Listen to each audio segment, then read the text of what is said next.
For investors today, we believe there are three extraordinary challenges. The first one is from economy, second, politics, and third is the financial market. And that's why it becomes very important for investors to focus on asset classes and investment strategies which are uncorrelated with the general market risk.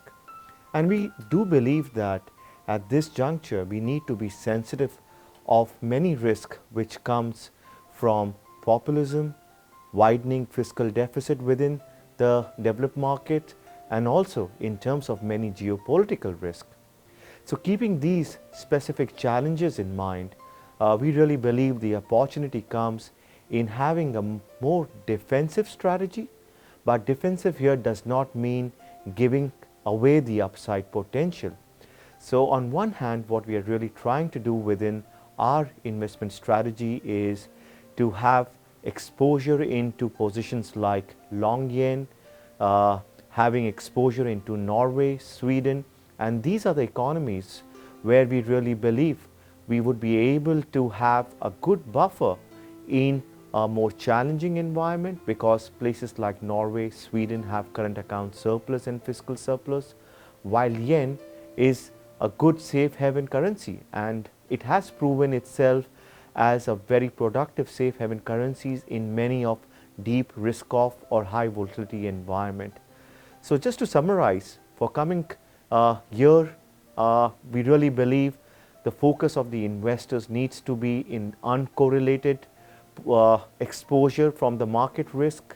You don't have to chase the market beta, but be more specific in terms of the headwinds which we face in today's environment, because today the policy makers have very limited space on the fiscal and monetary policy side, specifically in the developed part of the world.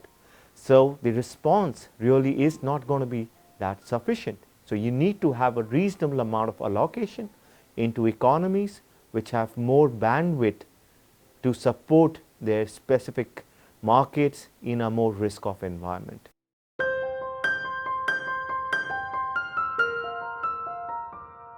We do believe that in current environment, you need to approach emerging market not as one general category, but you need to go country by country and try to find out opportunity.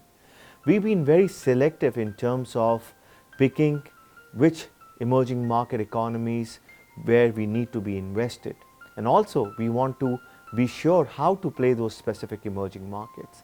Our most constructive outlook is in markets like Indonesia, in Brazil. These two markets, we have seen some strong willingness from the political side to move ahead with tough reforms. For instance, pension reform in Brazil. President Jokowi in Indonesia is trying to pursue more structural reforms in his second tenure.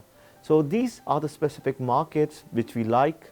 We are encouraged by positive real rates in Indonesia, and we do believe that on an unhedged basis these markets give us good opportunity.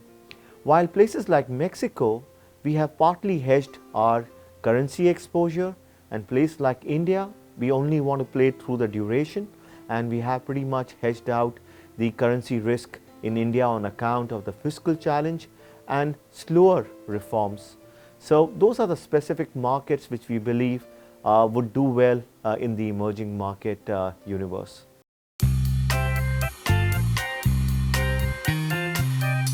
投资一定有风险，基金投资有赚有赔，申购前应详阅公开说明书。